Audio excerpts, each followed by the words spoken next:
back. Well, you know, the #1 New Year's resolution every year is to do what? Lose weight, right? 38% of Americans vow to stick to the latest diet craze, but will they?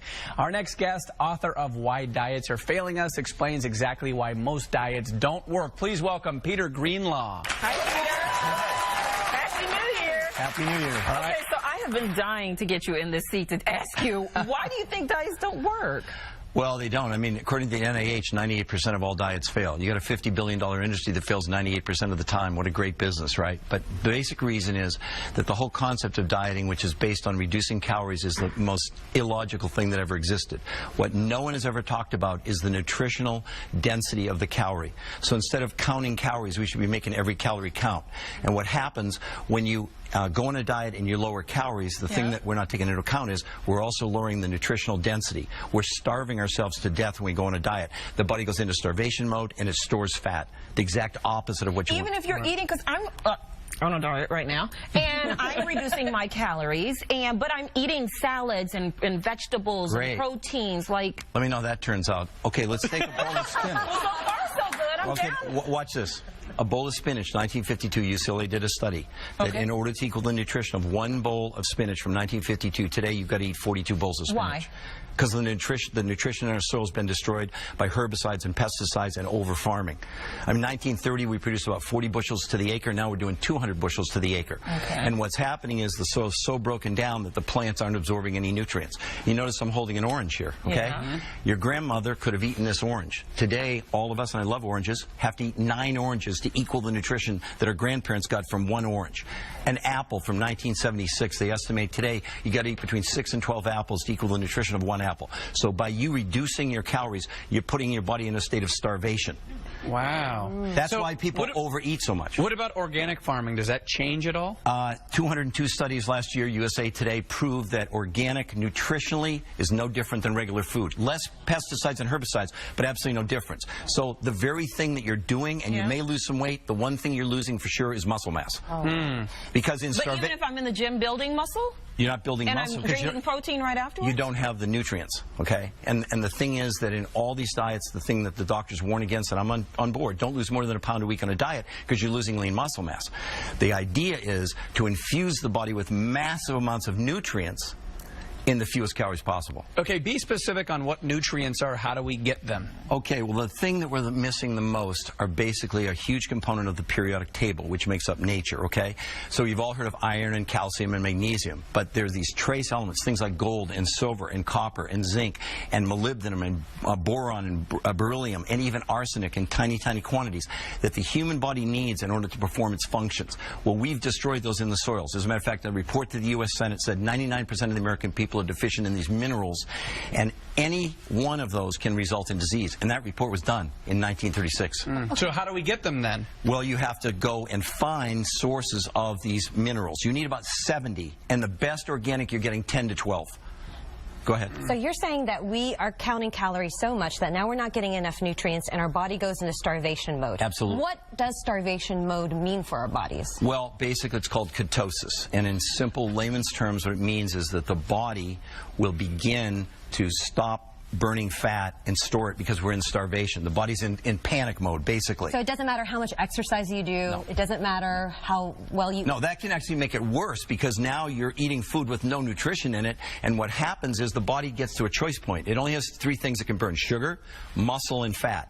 So what happens when you get in this depleted state, and that's why the doctors say don't lose more than a pound a week on a diet, because now you're going to begin to burn muscle mass, okay? Okay, so what do you say to those people? Okay, like, G, I'm just going to use this for an example. She's lost a lot of weight by just cutting her calories and exercising. It's worked. Well, let me just say this to you. The biggest factor in all of this is toxins.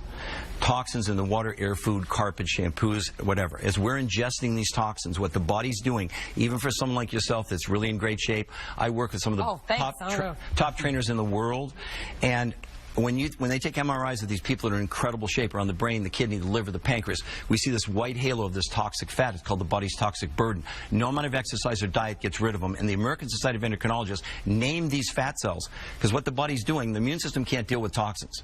It takes the toxin, stuffs it in a fat cell. No amount of sit-ups, exercise, whatever will get rid of what's going on basically around your liver, etc. The body's trying to protect itself by encapsulating the toxin in fat cells. So any diet you're on, you're not losing any toxins. You could run from here to Gary even on a day like this. So you can lose weight, but you're not losing the toxins. Absolutely not. I think the thing that really worries me is I've spent a great deal of time and effort and money to eat healthy and to eat organic and to eat grass-fed and try to eat local, but you're saying that doesn't really help. Food will never be enough again, period. It's just proven, I mean, over and over. There's not broccoli, Brussels sprouts, spinach. I don't care what the nutritional value is just crashing. And the scary part is we're using up the soil in North America 10 times faster than we're replacing it. There are estimates now that within 80 years, we're basically going to be a giant dust bowl because we've so over-farmed and we've so inundated the soil with herbicides and pesticides. And remember, we eat whatever they eat if it's a plant or an animal. That's what you have to guard against. And that's what, nobody's talking about this. Like, lower calories, get rid of your carbs. Okay, that's cool. I love exercise. It's great. But it won't get rid of toxins.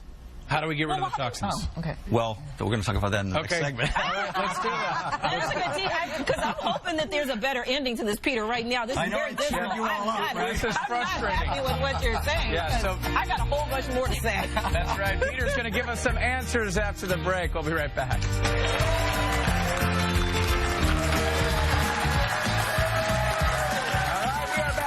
With author and health and wellness expert Peter Greenlaw. Now, before the break, you kept us hanging there about how are we going to get nutrients in our body since we can't get it from food alone. You said the body needs about 70 minerals, and you're only getting 10 of those from food. So how can we make up the difference? Well, there are sources that you can get them from, okay?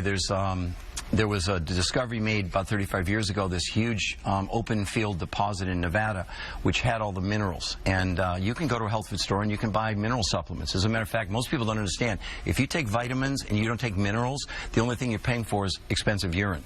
Right. A lot of doctors say that your body doesn't... You can't utilize vitamins without minerals, okay? It's the most overlooked thing. Minerals are called the spark plugs of life. They are the absolute cofactors for all the enzyme reactions in the human body. But what if you get the multi-pack? Isn't that in there? Vitamins, minerals, and everything? You might have 10. Yeah. So you might have 10 or 20, and you need 70. What minerals are essential? I mean... Well, beyond iron and calcium and magnesium, but like I said before, iron, you need gold and silver and zinc and copper and beryllium. So go to the store and get the mineral supplement. That's it? That's all we have to do? No, that's not all. That's, what else that's do we a have start. to do? Well, come on now, Peter, give us the information. Minerals. She's hard. So on top of the minerals, now we still have to eat, so we have to make all these calories count. Okay, so how do we make the calories count? So let's just start with the basics. The world's most perfect food is definitely mother's breast milk. Mother's breast milk is comprised 60% whey protein, 40% milk protein, okay? The finest protein in the world comes from New Zealand, where they use no herbicides, no pesticides. They're only grass-fed. They don't inject them with antibiotics, and they don't use pasteurization. And they don't do any of that anywhere here in the U.S.? It'd be very hard to find it. Right. We use pasteurization by law. We have to pasteurize, but the problem in pasteurization is you destroy the very thing in the protein you want, the amino acids, which are the building blocks of life, okay? Also in whey protein, it's very high in an amino acid called cysteine, which allows the body to make what I call toxin hunters that are capable of pulling these toxins apart and making them harmless so they can pass out the kidney and the liver. So this New Zealand whey protein is critical, but even the New Zealand protein lacks the minerals. So you still would add the minerals. In my book, I give you the recipe of what to do. But do we have to use the New Zealand whey protein? If I have some whey protein in my cabinet at home, can I use that whey protein? It would probably be undenatured whey protein. And when it's denatured, meaning it's used high heat, they've pulled the amino acids apart. Your body needs those amino acids to make muscle, for example. That's one of the reasons why people on diets typically they'll get all that loose skin, because what they're losing is muscle mass. They're not losing the fat, they're not building muscle. So it's a fundamental part of nature. Mother's breast milk, this 60% component of whey protein and this 40% component of milk protein, now add the minerals and add one other thing. You've all heard of probiotics, right? Which support gut health. Okay, well, that's not what you want. You want prebiotic fiber. What prebiotic fiber does, it manufactures the good flora in the gut. So instead of taking a supplement to make up for what we don't have, it's the body doing it, okay? So that's the first thing. The second thing that's critical that contains these powerful toxin hunters acres, is just the inner heart gel of the aloe vera plant, not the leaf. You'll go in the store and you'll see whole leaf aloe. Now, I'm from Colorado, so you have to be careful when it has a whole leaf on it. Yeah, right. But the whole leaf aloe, what happens is they crush up the whole plant. Well, in the inner heart gel of the aloe plant,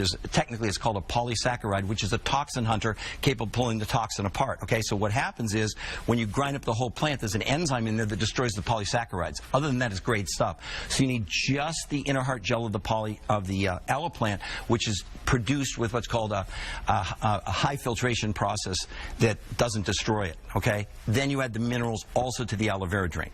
Now, on top of that, this is all in the drink? It's all in the drink. Okay. Yeah, so that's why, again, food will never be enough again. We're talking about, we're not processing here, we're enhancing what Mother Nature gave us, okay?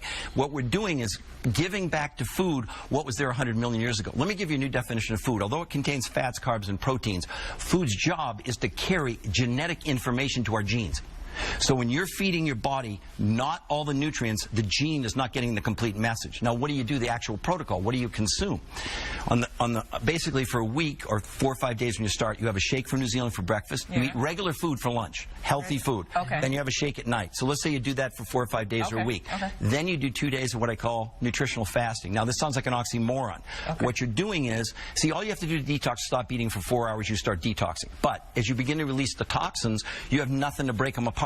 So what the body does is it takes them and stuffs them back in fat cells. So on the 2 days of nutritional fasting, you basically have 4 ounces of the aloe vera 4 times a day, and your body will naturally burn off sugar. Do you feel satisfied? I work with people who weigh 600 pounds that are totally satisfied. I have one guy that lost 387 pounds in 22 months. He has no loose skin. Okay, that guy was not having like tofu for lunch. Well, you got to check out Peter's book. It's called Why Diets Are Failing Us. It's available today, and guess what? Everyone in the audience is going home with a copy.